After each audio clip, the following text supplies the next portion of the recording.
kwakira rero Nzungu Gadi nanone aze kutubwira ni ibiki wakoresha kugira ngo umutwe wawe umererwe neza, ni iki wafata, ni ibihe wakwirinda. Murakoze. Bwa mbere kugira ngo nibura abarwara umutwe bamererwe neza ni ugukandagira muri romare itekanwa n'umunyu. Yandi magambo ni ugufata romare ukayiteka mu mazi menshi, yarangiza ugashyiramo umunyu wa gikukuri ugakandagiramo, amazi akaba arengeye ikirenge, ni hagati y'iminota 10 na 20. Bivura umutwe waryandaga. Gabanya umunyu mu mirire. Iyo umutima utera nabi cyangwa impyiko zigakora nabi bitewe no gutinya umunyu cyangwa umwijima, ibyo nabyo mu mirire yawe gabanywa umunyu ube ku rugero. Burya ntibyemewe, nubwo tutari twagira abatetsi bari kompeta cyangwa se babishoboye, yarangiza akaba bahuzagurika mu gushyiramo umunyu, ariko umunyu ngo ntukwiriye gusuzumirwa ku rurimi, ahubwo dukwiriye kumenya ko hageze mu byo kurya gusa ngo bigire icyanga cyabigenewe. Ni nayo mpamvu mu buryo bwo kuwugabanya ntabwo ari ukugabanya mu mirire gusa, ahubwo hariho n'igihe cyo kurya ibyo kurya bitagira umunyu. Ubyo ni nk'imbuto, imitsima n'ibindi binyampeke. Iyo ni ingingo ya kabiri. Ku ngingo ya gatatu, cagagura onyo uhambire ku ijosi. Igihe umutwe ugutunguye, iyo ufashe onyo ukayicagagura, yarangiza ukayihambira ku ijosi, ubwo ni ku ijosi n'igikanu, yarangiza nka 3 ukazicagura neza ukazihambiraho, yarangiza impumuro yazo iri mu bintu bituma umutwe utakurya cyane. Kubw'ibyo ntugarukiraho gusa kunywa amazi ahagije. Ibyo nabyo birakenewe mu gutuma umuntu amazi yahagije wihagaritse. Ese warigiye wagiye urugendo rurerure, ugomba kunywa amazi arenze ayasanzwe unywa. Igihe utari urugendo rurerure, ugomba kunywa amazi ahagije igice cya litiro mu gitondo, ikindi ku wikindi nimugoroba ko ufite litiro 1.5, wabarenza bya biro 70 ukarenzaho, yarangiza ukanywa amazi ahagije. Ibyo bivura umutwe. Yarangiza gatanu ni imboga mbisi zirimo erayo, ibyo ni salade. Ibyo byongera ubwabyo gusa. Iyo abantu bavuga ngo ugomba bakeneye za regime, byongera ubwabyo gusa. Abantu bituma neza bitewe n'imboga, abantu batagira imyuka myinshi bitewe n'imboga, abantu batagwara igifu bitewe n'imboga, abantu bafite impyiko zoga bitewe n'imboga, bafite amaraso agenda neza bitewe n'imboga. Iyo babyongereye umutwe nawo uragabanuka. Noneho ku ngingo ya gatandatu, avoka, ironji na noix de cajou. Avoka iri muri bya bindi bita anti stress. Abantu bayirya ntibakunda guhangayika, byongera ubwabyo gusa. Imirimo yabo ijya ku rugero rwiza, kandi bagira ibananiza, ntibagire sirimenage, ntibagire na stress, ahubwo bagira fatigue, yarangiza basinzira umunaniro ugashira. Byongera ubwabyo gusa. Igihe cyose usinzira ukumva umunaniro udashize, uba ugomba kumenya ko stress yamaze kwinjira, cyangwa se umutima wateye nabi bigatuma ubyukana ubuti. Ibyo rero ukeneye avoka. Ironji ni anti fatigue. Abantu barirya barikarya biri mu gitondo, bakora imirimo yabo butaruha, bakazaruha ari uko nyine igihe kigeze kuruta gutangira n'umunaniro ukawusozanya. Noneho ibyo bita noix de cajou zigira icyo bita magnesium. Yarangiza ni urya hagati, ni igipfunsi upfunyika ukazirya. Yarangiza noix de cajou guhera kuri 5 ku bana bato, 10 ku bantu bakuru, bituma bagira icyo bita magnesium, ukahora ufite ibyo bita bien-être physique et psychologique. Mu bwenge bwawe no mu mpagarike ukumva uguwe neza, bituma umuntu adakunda kurwara umutwe. Kubwirirwa ariko ntuburari. Ukwiriye kugira igihe runaka iyo bita jeûne, yarangiza ukabwirirwa, ariko yarangiza igifu kigafunguka, amara agafunguka, umwijima ukaruhuka, yarangiza umutwe ntukunde kukurya. Nguko uko bafasha abantu bagwara umutwe. Abahanga benshi bavuga yuko ingano ari ikirombe cy'abashakashatsi, bisiguye ko zongera ubuhanga n'ubwenge, umwuka w'ubushakashatsi no guhorana amatsiko yo gushaka kumenya ibintu byinshi. Icyakora imbaraga zazo zo kugaburira umubiri no kuwukiza indwara ziyongera iyo zameze. Ingano zimeze zizwi nka sprouted wheat cyangwa blé germé mu ndimi z'amahanga, ni kimwe mu biribwa bya kera byagaragayeho ubushobozi bwo gufasha umubiri gukiza indwara nyinshi, cyane cyane diabete yo mu bwoko bwa kabiri, diabete de type 2. Iyi ngano zameze zongera intungamubiri n'imyunyungugu y'ingenzi, zigabanya isukari mu maraso kandi zifasha insuline gukora neza. Kubera izi mpinduka zibera imbere mu gihe cyo kumera, ingano zimeze zihinduka umuti w'ikamere wongera imbaraga z'imikorere y'umubiri, bityo zikaba zifite ubushobozi bwo gukiza no kugabanya cyane ubukana bwa diyabete de diabetes of type 2. Uyu mwanya nshaka kubasangiza impamvu 10 ingano zimeze zivura neza diyabete. Nsoza ndababwira uko mwazitegura n'uburyo mwazikoresha. Ndongeraho kandi ibanga rimwe ryafasha abarwayi gukira neza indwara ya diyabete mu gihe gito cyane. Uwo muri kumwe ni Nzayisenga Jeanne Paul, enseignant et naturopathe, ndi umurezi n'umujyanama w'ubuzima. Kanda subscribe n'inzogera niba ari bwo bwa mbere duhuriye muri ibi biganiro, nawe uzarushaho kunguka byinshi. Dore impamvu 10 ingano zimeze zivura neza diyabete. Nsoza ndababwira kandi uko mwazitegura n'uburyo mwazikoresha. Ndongeraho kandi ibanga rimwe ryafasha abarwayi gukira neza indwara ya diyabete mu gihe gito cyane. Ku mwanya wa mbere, ingano zimeze zigabanya isukari mu maraso mu buryo bwisanzuye. Iyi ngano zameze zikuramo intungamubiri nshya zituma umubiri ushobora kugabanya isukari mu maraso buhoro buhoro. Ibi bituma amaraso atazamuka cyane nyuma yo kurya, kandi bigafasha abafite diyabete ya kabiri kwirinda impinduka zikomeye mu rwego rw'isukari. Kuba zifite igipimo gito cya glycemic index bituma zisohora isukari mu maraso gahoro, bityo umubiri ukabona igihe gihagije cyo kuyikoresha neza. Ku mwanya wa kabiri, ingano zimeze zongera uburyo umubiri ukoresha insuline. Mu gihe ingano zameze habaho kongerwa kw'ibinyabutabire bifasha umubiri kwakira insuline neza. Ibi bivuze ko uturemangingo tw'umubiri twongera ubushobozi bwo kwakira isukari mu maraso, bigatuma idahinduka ikibazo.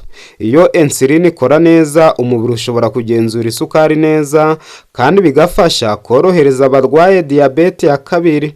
Ku mwanya wa gatatu, ingano zimeze zikungahaye kuri magnesium na zinc bifasha urwagashya. Magnesium na zinc ni ibinyabutabire by'ingenzi mu mikorere y'urwagashya pancreas, ari rwo rukora insuline. Ingano zimeze zifite ibi binyamavuta byisumbuyeho, bigafasha umubiri gukomeza gukora insuline mu buryo bwiza no kugabanya ikibazo cy'imikorere mibi y'urwagashya isanzwe iterwa na diyabete. Ku mwanya wa kane, ingano zimeze zifite ibikatsi byinshi byiza bita fibers cyangwa fibre mu ndimi z'amahanga. Ibi bikatsi bifasha mu igogorwa ryiza. Igihe ingano zameze zongera fibre nyinshi, izi fibre cyangwa fibers zifasha mu kugabanya umuvuduko w'igogorwa ry'ibiryo, bigatuma isukari ijya mu maraso gahoro.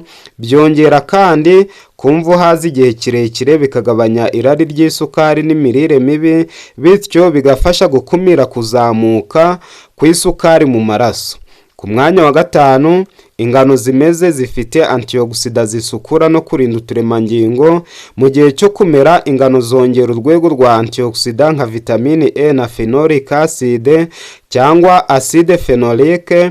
Izi antioxidants zirwanya ubushye mu mubiri, zisukura uduce twangijwe n'isukari nyinshi, kandi zirinda uturemangingo tw'urwagashya gukora nabi.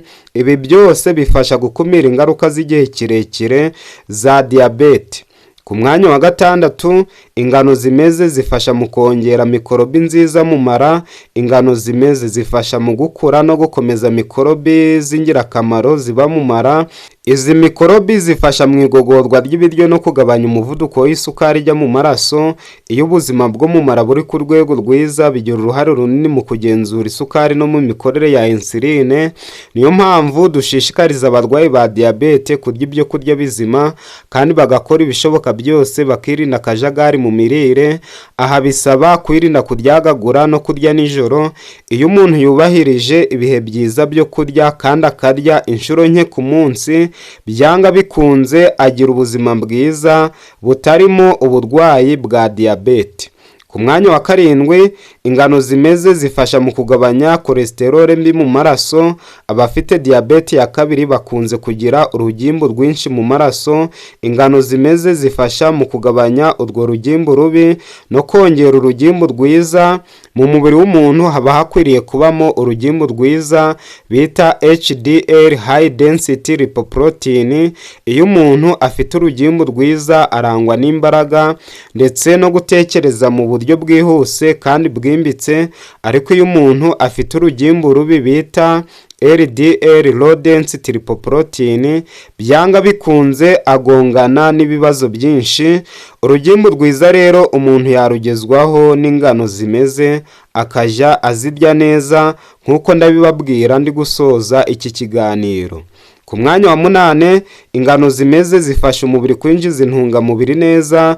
Ingano zitameze ziba zifite ibinyabutabire byitwa phytic acid cyangwa phytic acid, acide phytique, bituma umubiri utabona neza intungamubiri zose, ariko iyo zameze icyo kintu kiragabanuka, umubiri ugatangira gusya no gukoresha neza intungamubiri zose nka proteine, calcium, zinc, magnesium, vitamini zitandukanye ndetse na fibre. Ibi byose bifasha mu gukiza diyabete. Ku mwanya wa 9, ingano zimeze zifasha mu kugenzura ibiro no kugabanya ibinure byinshi.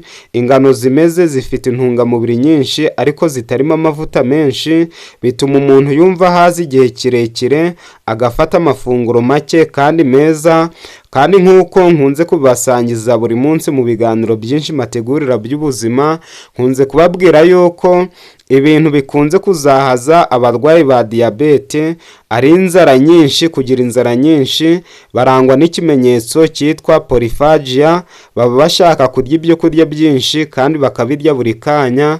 Ibi rero ntabwo byatuma umuntu akira diyabete, ariko iyo umuntu arya ibyo kurya bikize kuri fibre, ndavuga ibikatsi ngogozi nk'ingano zimeze, abasha kugira igihagisha igihe kirekire, ntabatwe n'uburigatirizwa bwo mu mihana. Ibi bifasha kugabanya ibinure biba mu nda cyangwa se biba ku nda, bityo bigafasha umubiri gukoresha neza insuline no guhangana n'indwara zifitanye isano n'ibinure byinshi. Ku mwanya wa 10, ingano zimeze zongera imbaraga, kuruhuka neza no kubungabunga imikorere y'umubiri. Ingano zimeze zongera ibinyabutabire bifasha mu kugenzura imisemburo yongera ibyishimo nka dopamine, serotonine ndetse na oxytocin n'imbaraga z'umubiri. Iyo umuntu afite imisemburo ihagije abasha gusinzira neza, akaruhuka neza kandi akarangwa n'imbaraga mu byo akora byose. Ku bw'ibyo rero ingano zimeze zifasha mu kurwanya umunaniro, kongera imbaraga n'imyumvire myiza. Byose bigira uruhare mu gukumira no gukiza diyabete ya 2 ku buryo bwihuse cyane. Ndetse navuga yuko abantu bakoresha ingano zimeze cyangwa se batangiye gukoresha ingano zimeze iyo bafite uburwayi bwa diyabete, mu gihe gitoya bumva baguwe neza cyane. Ingano zimeze sprouted wheat cyangwa se blé germé mu ndimi z'amahanga, ni impano kamere ifasha umubiri gukira diyabete yo mu bwoko bwa 2 mu buryo bwihuse kandi bwizewe. Zifasha kugabanya isukari mu maraso, kongera imbaraga z'urwagashya, gusukura amaraso no gukomeza imikorere y'umubiri. Iyo ukoresha ingano zimeze kenshi mu mafunguro ya buri munsi, ukanabikomatanya n'imyitozo ngororamubiri n'imirire iboneye, bishobora gufasha umubiri wawe gukira burundu no kongera kubaho neza ubuzima bwiza butagira diyabete cyangwa diabetes bitewe n'ururimi wisangamo. Ubwo wamaze kumenya imbaraga z'ingano zimeze mu kuvura diyabete, dore uko zitegurwa. Ufata ingano ukazitunganya neza, ukazoza n'amazi meza, hanyuma ukazinika mu mazi ahagije. Aya mazi akwiriye kuba atetse ariko akaba ari amazi akonje. Uzirekera mu mazi amasaha 28, yarangira ukazivana mu mazi, icyo bita kuzinura. Nyuma y'aya masaha ziba zatangiye kumera, ariko urazireka zikamara andi masaha 12, nibwo ziba zifite umumero mwiza uberanye n'ubuzima bwacu.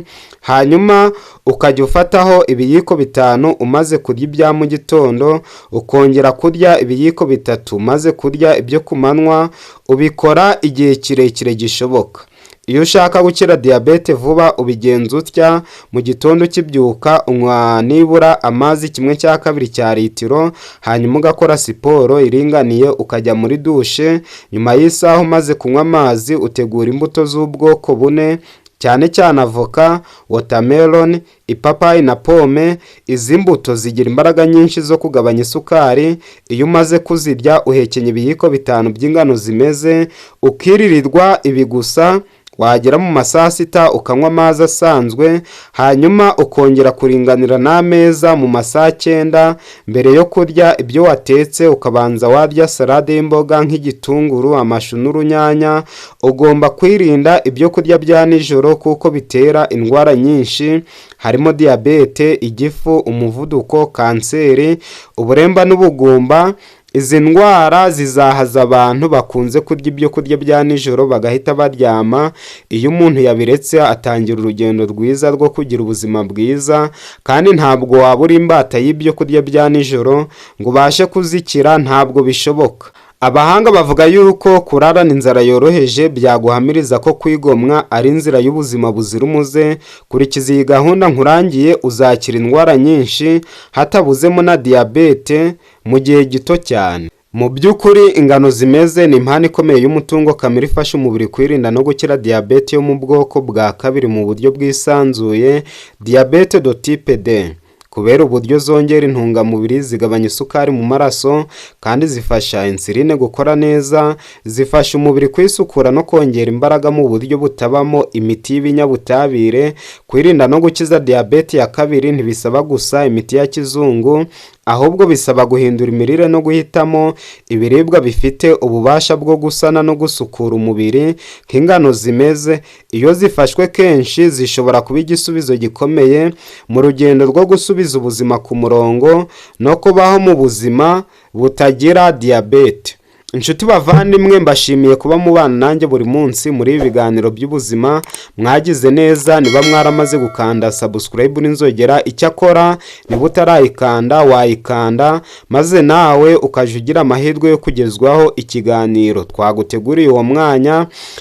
Naho ubundi akaryoshye ntigahora mwitama, ntashirararekwa. Icyakora ryo hasubiwemo. Noneho munyemerere mbe mbasezeyeho, maze tuzongere kugira amahirwe yo kubonana muri video y'ubutaha. Ciao ciao. I love you so much my dear friends.